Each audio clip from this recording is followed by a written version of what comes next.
Hey friend, this is Eric from Miller Music, and in the video today we're going to talk about how to record a song that changes tempo or changes a time signature.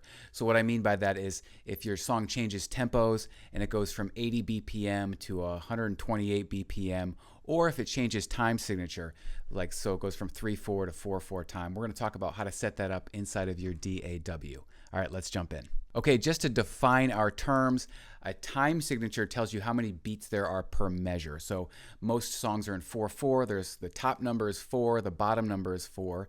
The top number means there's 4 beats in every measure, and the bottom number means there's 4 quarter notes. Or the quarter note gets the beat. If it's 3/4, there's 3 quarter notes in every measure. If it's 6/8, it's 6/8 notes in every measure. If it's 3/2, it's 3 half notes in every measure. So that's the time signature. The tempo is defined as BPM. So in all DAWs, BPM stands for beats per minute. You can have a slower BPM like 60, 70, 80, up to like, more mid-range from like 90, 100 up to 120, and then faster on after that. So that's beats per minute. So what I want to show you is how to set this up inside of your DAW, and I'm going to be using Studio One. So here is Studio One, and I have a project of mine that I recently recorded, and you can see up top here there is 2 different things. There is the 4/4, 3/4. So this is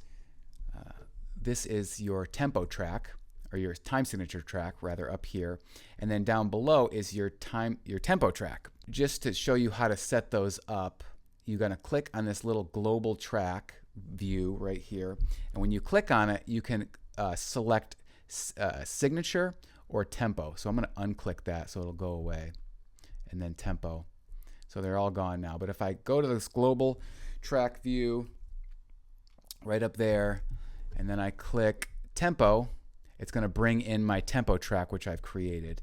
And then I'll also click signature. That means time signature. The way to do this is really to set it up ahead of time, I feel like, and I'm using this song as an example because it changes quite a bit in the song, and you can see that. So it goes from, well, I'm going to play it for you just so you hear the transitions, and then we'll talk about it.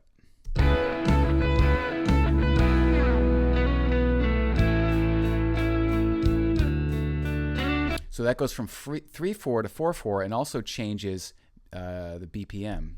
Let's go the other way.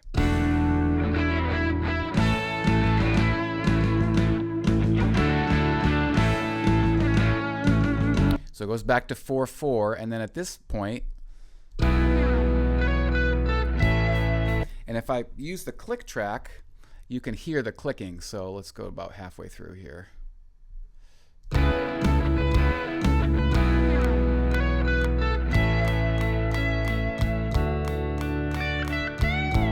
So you can hear that the DAW is following the song, or the song is following the DAW, whichever way you want to look at it. But the click is all lined up. So this made it much easier to record once I set this all up. Now this is a little bit of a kind of a nerdy example, if you will, because it uses something called metric modulation. I did a YouTube short on this recently, but basically it uses a fixed note value that is common to both tempos.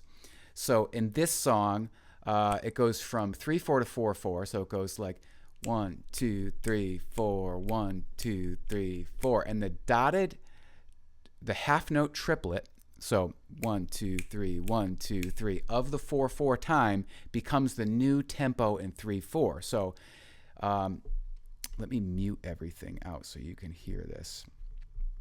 So if I'm in here, 2, 3, 4, 1, 2, 3, 4, 1, 2, 3, 1, 2, 3, 1, 2. So the triplet of the 3/4 time becomes the new quarter note of the 3/4 time, if that makes sense.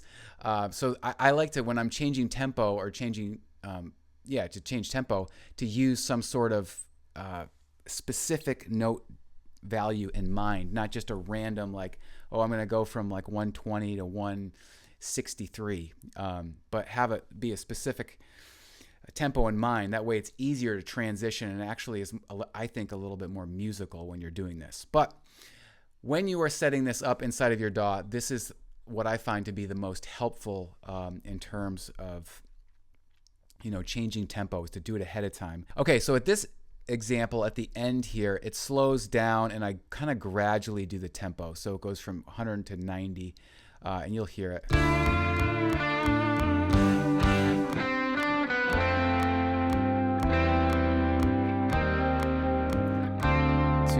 3. Yeah, so you can hear how it gradually went down, but the click still stayed with it. So hope you found this video helpful. Leave a comment if you have any questions. Also, if you wanted to support this channel, there are a number of different ways to do that. I have several courses on how to use Studio One and music production. I also have an online community called the Miller Music Club. And lastly, I offer coaching, one-on-one coaching, and you can get more information down below in the description. There's links to all of those. Okay? See you in the next video. Bye-bye.